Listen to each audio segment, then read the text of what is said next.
Xi'an Kannada ವೀಕ್ಷಕರೇ, ಇವತ್ತು ನಾನು ಗಾಂಧಿ ಬಜಾರ್ ರಸ್ತೆ ಬೀದಿಗಿಳಿದಿದ್ದೀನಿ.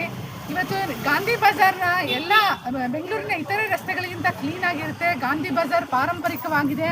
ಅದಕ್ಕೆ ಕಾರಣ ಯಾರು ಅಂದರೆ ನಮ್ಮ ಪೌರ ಕಾರ್ಮಿಕರು. ನೋಡಿ, ನಾನು ಪೌರ ಕಾರ್ಮಿಕರ ಪಕ್ಕದಲ್ಲೇ ಕೂತ್ಕೊಂಡಿದ್ದೀನಿ, ಊಟ ಮಾಡ್ತಾ ಇದ್ದಾರೆ.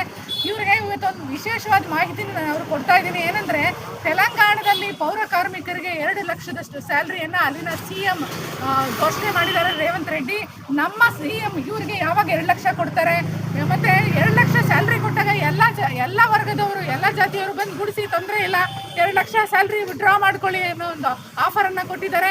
ಈಗ ನಮ್ಮ ಮುಖ್ಯಮಂತ್ರಿಗಳು ಯಾರು ಪೌರ ಕಾರ್ಮಿಕರು ಕೆಲಸ ಮಾಡ್ತಾರಲ್ಲ ಅವ್ರಿಗೆ 2 ಲಕ್ಷ ಕೊಟ್ಟಾಗ ಇದೇ ಒಂದು ಸಾಮಾಜಿಕ ಬದಲಾವಣೆ ಸಾಧ್ಯ ಆಗ್ಬೋದಾ? ಆದ್ರಿಂದ ಮೇಡಮ್, ನಿಮ್ಗೆ 2 ಲಕ್ಷ ಸ್ಯಾಲ್ರಿ ಕೊಟ್ಟರೆ ಖುಷಿ ಆಗುತ್ತಾ? ಖುಷಿ ಆಗಲ್ವಾ ಸರ್?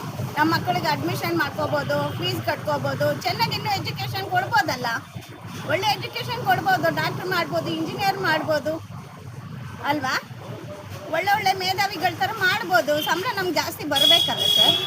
ಆದರೆ ಗೌರ್ಮೆಂಟಿಂದ ಎಲ್ಲ ಫೆಸಿಲಿಟಿನೂ ಕೊಡಬೇಕು ನಮಗೆ ಅಲ್ವಾ ಸರ್? ನೋಡಿ, ನಮ್ಮ ದೇಶದಲ್ಲಿ ಕ್ಲಾಸಿಸಮ್, ಕ್ಯಾಸ್ಟಿಸಮ್ ಹೋಗ್ಬೇಕು. ಕ್ಲಾಸಿಸಮ್ ಅಂದ್ರೆ ಶ್ರೀಮಂತ ಖಾಲಿ ಮಾಡಿ, ಕ್ಲಾಸಿಸಮ್, ಕ್ಯಾಸ್ಟಿಸಮ್ ಹೋಗ್ಬೇಕಂದ್ರೆ ಅಷ್ಟು ಕಮ್ಮಿ ಇಲ್ಲ ಸರ್. ಗುಡ್ಸವ್ರಂದ್ರೆ ಎಜುಕೇಟೆಡ್ ಪರ್ಸನ್ ಇದ್ದಾರೆ, ತುಂಬಾ ಎಜುಕೇಶನ್ ಹೊಂದಿರೋರೇ ಇರೋದು. ಓದಿದ್ದೀರಾ? ನಾನು ಓದಿನಿ 8th ಸ್ಟ್ಯಾಂಡರ್ಡ್ ಓನ್ಲಿ. ನೋಡಿ, ಕ್ಲಾಸಿಸಮ್, ಕ್ಯಾಸ್ಟಿಸಮ್ ಹೋಗ್ಬೇಕು. ಈ ಕ್ಯಾಸ್ಟ್ ಅವರೇ ಕಸ ಗುಡಿಸ್ಬೇಕು ಅಂತ ಏನೂ ಇಲ್ಲ. ಗಾಂಧೀಜಿಯವರು ಕಾಂಗ್ರೆಸ್ಗೆ ಸೇರ್ಕೊಂಡಾಗ ಮೊದಲು ಬಾತ್ರೂಮ್ ಎಲ್ಲ ತೊಳೆದ್ರು, ಅಲ್ಲಿ ಕ್ಲೀನ್ ಆಗಿರಲಿಲ್ಲ ಅಂತ ಹೇಳಿ. ಇವತ್ತು ಇವರೆಲ್ಲ ಗುಡಿಸಿರೋದ್ರಿಂದ ನಾವು ಇಲ್ಲಿ ನೀಟಾಗಿ ಓಡಾಡೋಕ್ಕಾಗ್ತಾ ಇದೆ. ಇವರನ್ನ ಗಾಂಧೀಜಿಯವರು ನಮ್ಮ ತಾಯಿ ಮಾತೃ ಸಮಾನ ಅಂತ ಹೇಳಿದರು. ಇವತ್ತಿನ ರಾಜಕಾರಣಿಗಳು ಹಂಗೆ ಅಂದ್ಕೊಳ್ತಿದ್ದೀರಾ? ಹಾಗಾದರೆ ನೀವೇನಾದರೂ ಅಂದ್ಕೊಂಡಿದ್ರೆ ಬೇಗ ಇವ್ರಿಗೆ 2 ಲಕ್ಷ ಸ್ಯಾಲ್ರಿ ಮಾಡಿ.